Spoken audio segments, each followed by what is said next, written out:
Captain retire Mohammad Hanif नवर अल्लाह उमर कदहू, काफ़ी अर्सा बीत गया, तकरीबन 30 साल। वो भी इस दुनिया फ़ानी को छोड़कर चले गए। उनके बेटे कर्नल खालिद साहब पहुँचने वाले हैं, सफ़र में हैं। अल्लाह उनका सफ़र भी ख़तर फरमाए।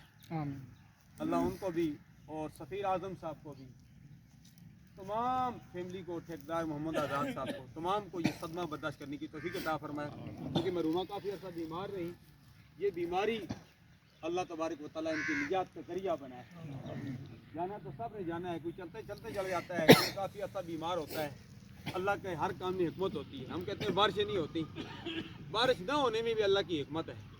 दुआ ये करो, हमें तौबतन नसूह करना चाहिए, या अल्लाह बरहान रहमत मेहरबानी फरमा। सख्त सर्दी है, अल्लाह ने हमें 4 मौसम दिए हैं। सर्दी भी अल्लाह की नेमत है, गर्मी भी, ख़ज़ां भी, बहार भी, और मौत भी अल्लाह की नेमत है। मौत अल्लाह की नेमत है।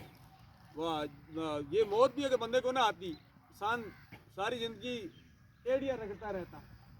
तो जब मौत आए तो मौत पर भी अल्लाह का शुक्र अदा करना चाहिए। या अल्लाह तेरा शुक्र है कि मैं अपने बाप के, अपनी अम्मी, अपने भाई, अपने रिश्तेदारों की नमाज जनाजा पढ़ रहा हूँ।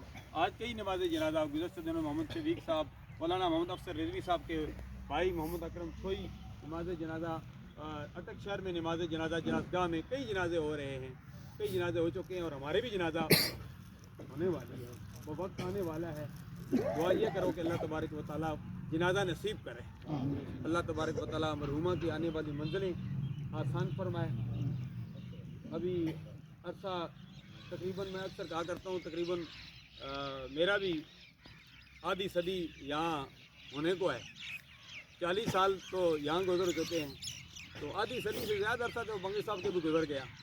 तो यहाँ पहले 2 शहजादे यहाँ दफन हुए थे, 40 साल गुजर। मैं अक्सर ये कहा करता हूँ, जो कब्रिस्तान खोदने वाले हैं वो ख्याल किए करें, कब्रों में जगह को ज़ाया न करें, तरतीब से कब्र खोदें। कब्र खोदना बहुत बड़ा सवाल है, ये हकूक़-ए-इबाद में से है।